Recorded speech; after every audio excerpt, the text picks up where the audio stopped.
Почитувани гледачи, добар ден. Време е за новата епизода на Медицинско капче. Зимата ни е на прагот. Ниски температури секојдневно, меѓутоа и загадување.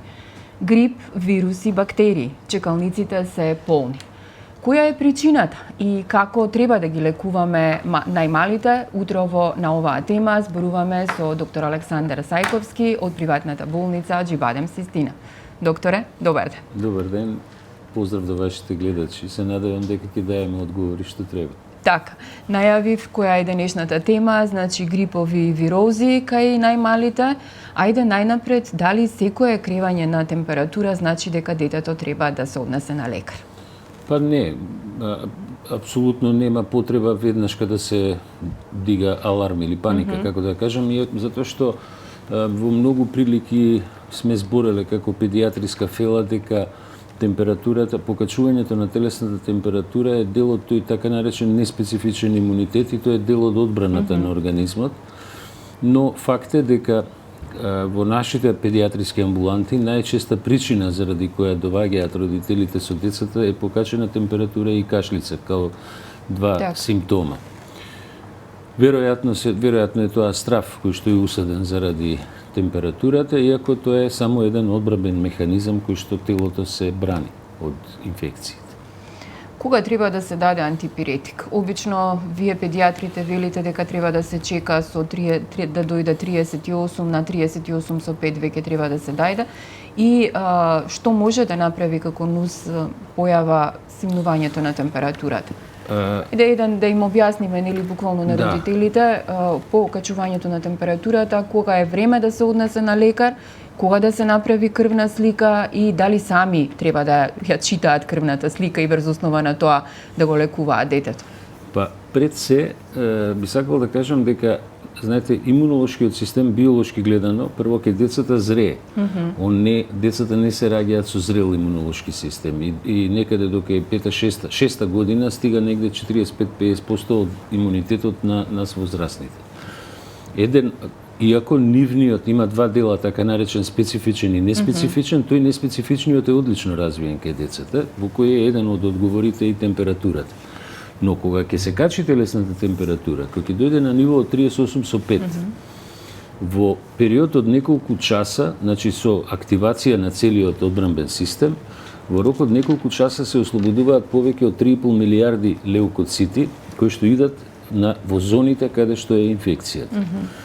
Во случај да не се покачи температурата, односно ние да ја симнеме температурата и да не дојде до тоа ниво од 38,5, тие леукоцити нема да се ослободат. И тогаш добиваме, ако нон-стоп ја третираме така наречената покачена температура 37,8, 37,7, 38, например со антипиретици, во тој случај добиваме момент во кој што имунолошкиот одговор кај децата по англосаксонска литература се вика lazy immune system, значи мрзлив имунолошки систем. И тоа принципилно не е добро. Затоа педиатриски совет е да се почека барем 6 до 8 часа откако ќе се качи температурата, негде на ниво 38,5, тука да не се дава веднашка антипиретик и после тоа да се користат ако е потребно, ако е температурата висока, 40, 39,5, 40 или повеќе, тогаш да се даваат антипиретици. Но глобално гледано, антипиретиците, како и сите други лекови, вака, знаете, лековите во мали дози се лекови, ама во високи дози се отрови. Значи, ние треба да внимаваме со дозата на антипиретиците, затоа што и они може да покажат во ексцесивни дози одредени токсични ефекти.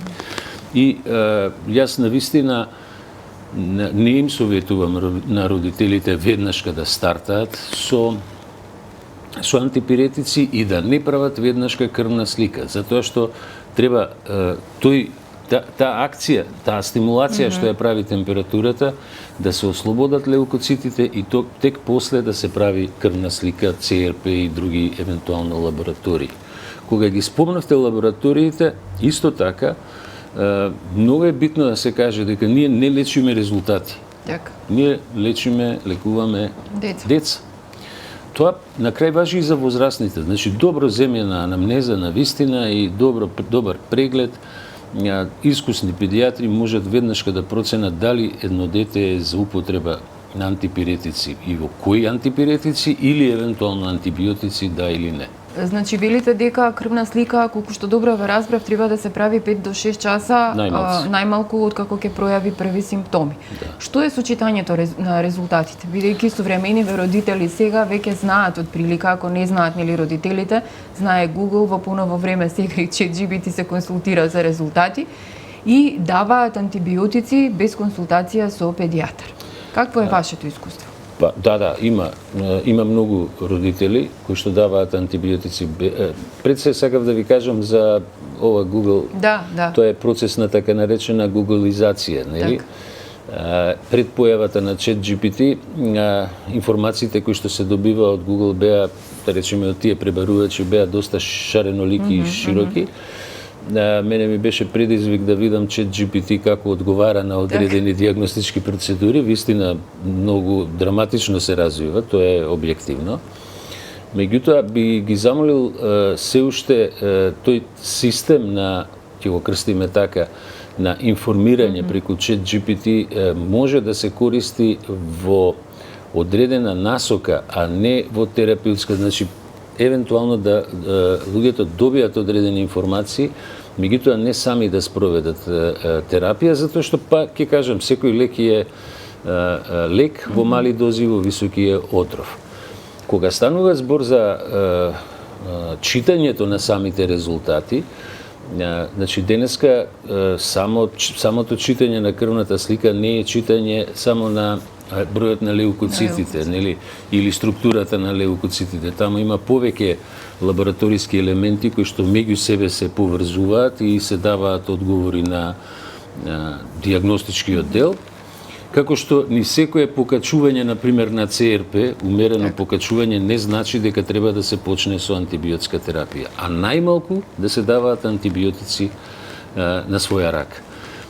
Пред се, затоа што овој период се посебно вирусни инфекции, тоа се микроорганизми кои што живеат во клетките, таму антибиотик нема да делува, зборам, значи на вирусите антибиотиците не делуваат. Има некои други молекули што може да делуваат на вирусите, меѓутоа од друга страна, ако имаме бактериска инфекција, тогаш е оправдано давање на антибиотиците. Знаете, и тука да напоменеме дека антибиотик доаѓа од старогрчките зборови антибиос, односно против живот. Значи, ние се бориме да уништиме некој микроорганизам кој предизвикува болест.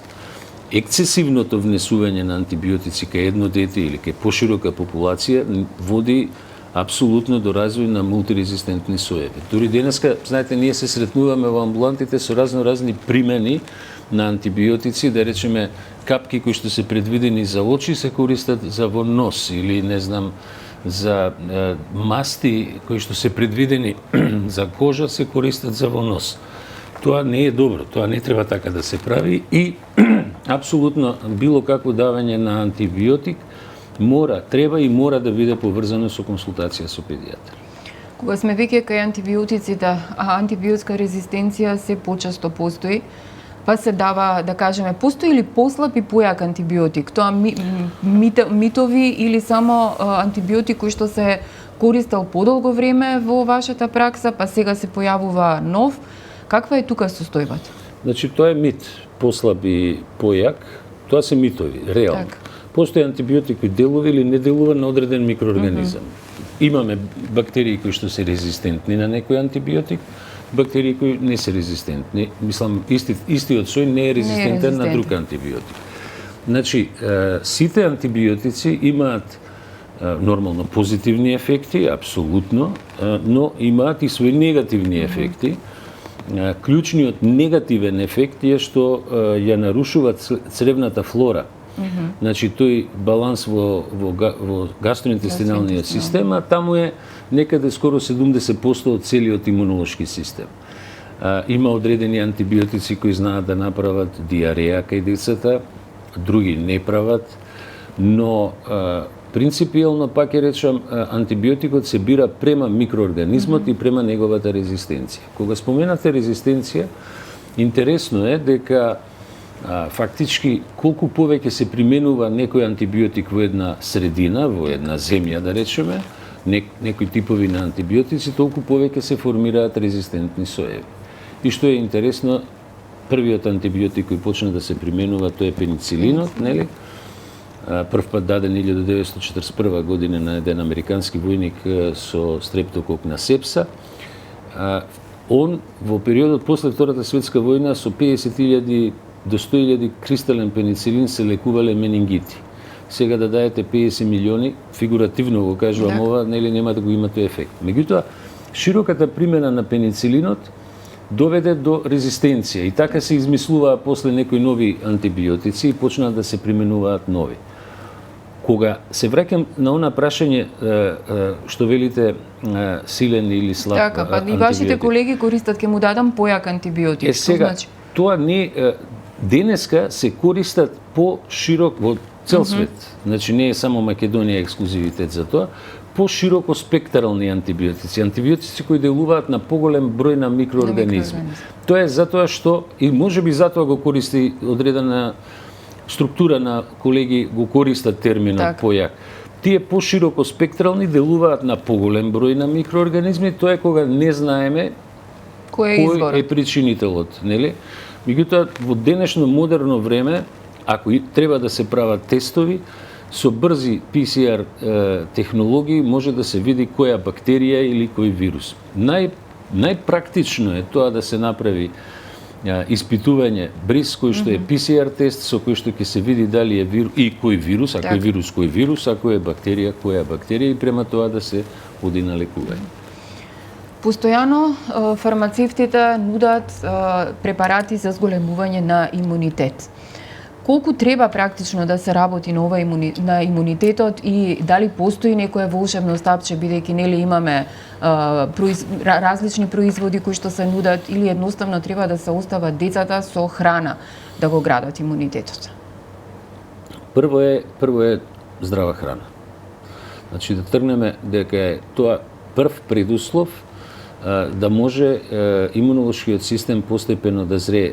Тоа е да прима храна која не содржи во себе токсини од типот на пестициди, хербициди, органофосфатни соединенија, такви нели разни, за жал, пестициди дури и забранети кои што се користат во нашето земјоделство. Сега тоа би го превеле да јадат органска храна. Такво нешто не е возможно. Кај нас па да, тоа сакав да кажам, многу е тешко да се најде дали е органска или не е органска, тоа е една работа и второ, многу е тешко да човек знае дали одредени продукти кои што ги купува на пазар се многу третирани или не се многу третирани. Тие се, да кажам, на некој начин модерните отрови на 21. век, затоа што они може да направат многу мали, суптилни оштетувања во имунолошкиот систем кои не се појавуваат одма, може после година, 2, 5, 10, да се појави одредена промена под некој тригер фактор, да речеме некоја настинка, некој грип или нешто друго, и тогаш да се развие некоја состојба од типот на автоимуни болести, малигни болести и икс други заболувања, астма, например, односно алергиски болести и така натаму. Значи, имунолошкиот систем е најдобро кога зрее сам. Тоа ќе рече, пуштите ги вашите деца да се играат у кал, пуштите ги да играат у песок, не ги ставајте у стаклено звоно, затоа што ставањето во стаклено звоно подразбира дека ќе се развие алергискиот имунитет. Во сите средини каде што има такво хиперчисто чување, има многу повисок степен на алергија. И тоа е биолошки, односно медицински објаснливо. Значи, децата треба да се запознаат со микроорганизмите и децата имаат право. Јас, например, не се слагам што тргаат децата на 5 години, ја 7 години, не заради моите години, него затоа што биолошкото зрење до 6-7 години, имунолошкото е подобро, и децата треба да се остават, да се играат, да се запознаат со тие антигени, со тие разни микроорганизми и имаат право 8 до 10 пати во годината да се разболат. Значи, вистина е дека во предшколски установи децата почесто се разболуваат затоа што е затворена средина. Тоа не е спорно. Меѓутоа не дека не треба да одат во градинка децата, баш напротив. Тоа е место каде што има убава социјализација, нели почетни навики се стекнуваат многу битни за животот и така натаму, но треба родителите да се свесни дека е очекувано децата да имаат чести инфекции. И тука е повторно доминантно се вирусните инфекции. 85% од сите инфекции горно-респираторни па и долно се вирусни инфекции. Тоа значи дека ако сум јас денеска во амбуланта, на 8 од 10 деца не смеам да препишам антибиотик, нели, пошто е вирус у прашање. А има една многува статистика која кажува, тоа е веќе на светско ниво, не е тоа само за Македонија, дека 90% од колегите кои работат во примарна здравствена заштита се под страотен притисок да дадат антибиотик. Тоа е огромен процент. А 60% дури не се ни сигурни дали требале да дадат антибиотик. Не дека треба да ги ставиме во анатема антибиотиците, тоа се фантастични лекови кои што треба да ни помогнат за лекување на бактериски инфекции. Докторе, времето ни е кратко, темата е многу голема.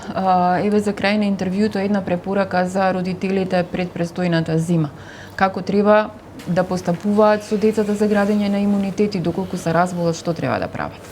Да, вие и претходно ме прашавте дали нешто за имунитетот и за градење. Значи, она што е најбитно, тоа е исхраната да биде квалитетна. Децата слободно да се изнесуваат надвор, да се стекнуваат со имунитет, да имаат добар квалитетен внес на микронутрициенти и макронутрициенти, да внесуваат D-витамин, многу е битно. Секој природно внесен витамин подобро се ресорбира од било кој синтетички витамин, а употребата на така наречени дали се хербални или хемиски препарати за стимулација, за имуномодулација, сепак мора да е во консултација и договор со педијатар.